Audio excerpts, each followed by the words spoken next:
नमस्कार, न्यूज 21 देख रहे हैं आप और मैं हूं आपके साथ अखिल। अब खबरें अन्य राज्यों से। पूज्य शदानी दरबार तीर्थ के नवम पीठाधीश्वर संत श्री डॉक्टर युधिष्ठिर लाल महाराज अपनी 10 दिवसीय ऐतिहासिक तीर्थ यात्रा के बाद आज रायपुर लौटे। इस यात्रा में 84 श्रद्धालुओं ने पाकिस्तान के सिंध प्रांत के प्रमुख धार्मिक स्थलों जैसे हयात पिताकी, खानपुर महर, साधुबेला, मीरपुर माथेलो साहिब और ननकाना साहिब के दर्शन किए। यात्रा का उद्देश्य धार्मिक महत्व के साथ साथ मानवता और सांस्कृतिक एकता का संदेश फैलाना था। संत श्री के रायपुर लौटने पर एयरपोर्ट पर भक्तों का उत्साह चरम पर था। जय सदाराम और धूनी वाले महादेव की जय के जयकारों से पूरा एयरपोर्ट गूंज उठा। भक्तों ने फूलों की वर्षा, मालाओं और ढोल नगाड़ों के साथ संत श्री का भव्य स्वागत किया। शदानी सेवा मंडल और युवा मंडल के सदस्य भी पूरी श्रद्धा और उल्लास के साथ स्वागत में शामिल हुए। रायपुर से अखिलेश की रिपोर्ट। राजधानी रायपुर से 84 के संख्या में गत्था यहाँ से गया हुआ था सिंध पाक बॉर्डर। वहाँ से लोग यात्रा करके पहुँचे हुए हैं। कैसे लगा मिलकर, कैसा महसूस हुआ, क्या कुछ बोलना चाहेंगे? मेरा नाम आसंदा मोनानी है। मैं दुर्ग सिंधी समाज का अध्यक्ष हूँ और मैं 6वीं बार सिंध यात्रा तीर्थ यात्रा पे गया हुआ था और आज सकुशल आप लोगों के सामने हूँ और बहुत अच्छा लग रहा है। और वहाँ पे बहुत प्रेम प्यार और सब इज्जत के लोगों मिले हम लोगों से। पाक सिंध से यहाँ राजधानी रायपुर संत युधिष्ठिर लाल पहुँच चुके हैं। आप लोग पहुँचे हुए थे वहाँ से 84 के जत्थे पर यहाँ पे आप लोग आए हुए। मिलकर वहाँ कैसे लगा? लोगों के मन में काफ़ी भेदभाव रहता है पाक और भारत को लेकर, पर आप जब मिलकर वहाँ से आ रहे हैं तो ऐसे में कितना बड़ा समन्वय देखने को मिल रहा है? शदानी दरबार भारत और पाकिस्तान के मध्य एक पुल का काम करता है। प्रोटोकॉल एग्रीमेंट के तहत हर साल यह जत्था 12 दिन की यात्रा पर वहाँ स्थित 8 पुराने मंदिरों का दर्शन करता है। सिर्फ हजारों हिंदू ही नहीं, मुस्लिम जमींदार और बड़े बड़े उनके संगठनों के नेता भी मिलने आते हैं। इससे निश्चित रूप से एक सद्भावना का और प्रेम का वातावरण निर्मित होता है।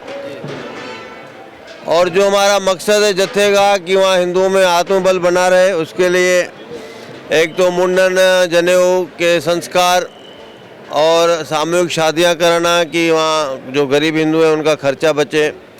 भव्य कलश यात्रा, ध्वजारोहण, ऐसे प्रत्यक्ष खुले स्थान पे ऐसे कार्यक्रम करके हम वहाँ अपने भारतीयता का परिचय देते हैं। युधिष्ठिर लाल जी, टोटल 206 देश हैं। आपने अगर पाकिस्तान को चुना है तो इसका कारण क्या हो सकता है? क्या लोगों को संदेश दे सकते हैं आप? क्या अन्य देश भी इस प्रकार का जाना चाहिए और सद्भावना एकता बना के रखना चाहिए? अपने भारत के बहुत सारे संत महात्मा हैं जो अनेक देशों में जाते हैं, पर हम सिंध से जुड़े हुए हैं क्योंकि सिंध भारतीय प्राचीन सभ्यता की जननी है। सिंध से हिंद और इंडस से इंडिया आया है। हम अपने पुराने इतिहास को, और बेसिकली तो जितने भी अधिकतर सिंधी हैं वे तो पार्टीशन के बाद इधर आते गए, तो उसको जिंदा रखना है हमें कि उन लोग ऐसे नहीं समझें कि उनको छोड़ दिया गया है। भले उन लोग पाकिस्तान में रह गए हैं पर वे अपने भारत का एक हिस्सा हैं और हिंदुत्व की अलख विशेष करके इस्लामिक राष्ट्र पाकिस्तान में जगी रहे, यह हमारा प्रथम कर्तव्य है।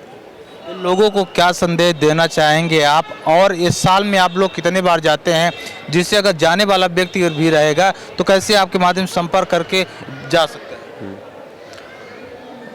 35 सालों से जत्था जाता है, कोई भी हिंदू चल सकता है।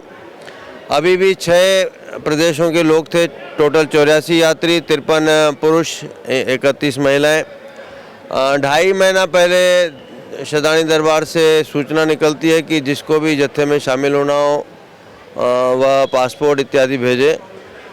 रायपुर के पत्रकार भी चले हैं, श्री रमेश नैयर चले हैं, अनेक कथाकार चले हैं, पंडित विजय शंकर मेहता चले हैं और अनेक महामंडलेश्वर चले हैं, काशी के, हरिद्वार के, इलाहाबाद के, अनेक जगह के महात्मा लोग हमेशा चलते रहे हैं। जो लोगों के मन में पाक के प्रति भेद भावना का विचार रहता है, ऐसे लोग को आप क्या संदेश देना चाहेंगे न्यूज़ 21 के माध्यम से?